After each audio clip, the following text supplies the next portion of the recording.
ख्रिस्तातील प्रिय बंधू आणि भगिनींनो, आज मी तुमच्या समोर स्तोत्र संहिता याचा 147वा अध्याय वाचणार आहे.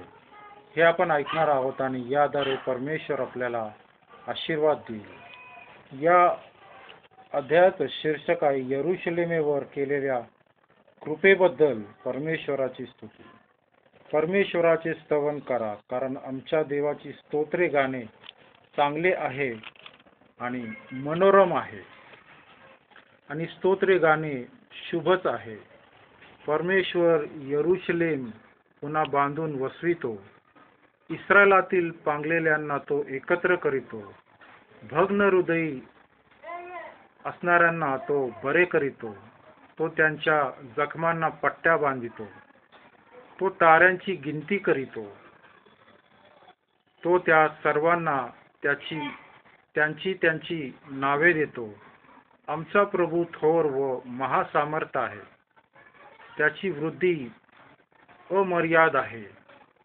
परमेश्वर लीनांना आधार देतो. तो दुर्जनांना धुळीस मिळवितो. तुम्ही परमेश्वराचे उपकार स्मरण करून त्याची कीर्ती वर्णा. विनेवर आमच्या देवाची स्तोत्रे गा. तो मेघांनी आकाश आच्छादितो. तो भूमीकरिता पर्जन्य तयार करीतो व डोंगरांवर गवत रुजवितो. तो पशूंना व कावळ्यांना, कावकाव करणाऱ्या पिल्लांना त्यांचे अन्न देतो. तो घोड्यांच्या बलाने आनंदित होत नाही. मनुष्याच्या पायांनी संतोष पावत नाही. जे परमेश्वराचे भय धरितात, जे त्याच्या दयेची प्रतीक्षा करीतात, त्यांच्यावर तो संतुष्ट होतो.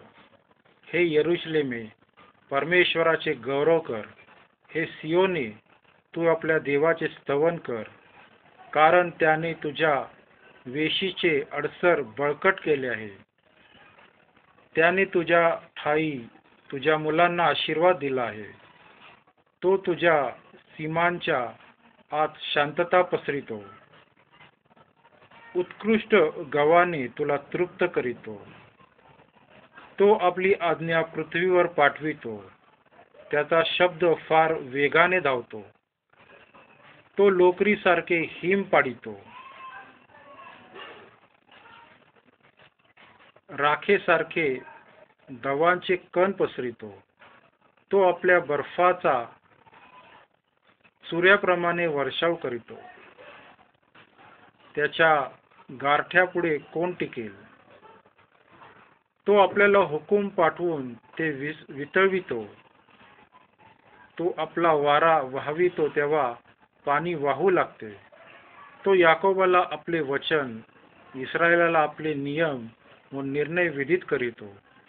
कोणत्याही राष्ट्राबरोबर त्याने असे वर्तन केले नाही. त्याने त्याचे निर्णय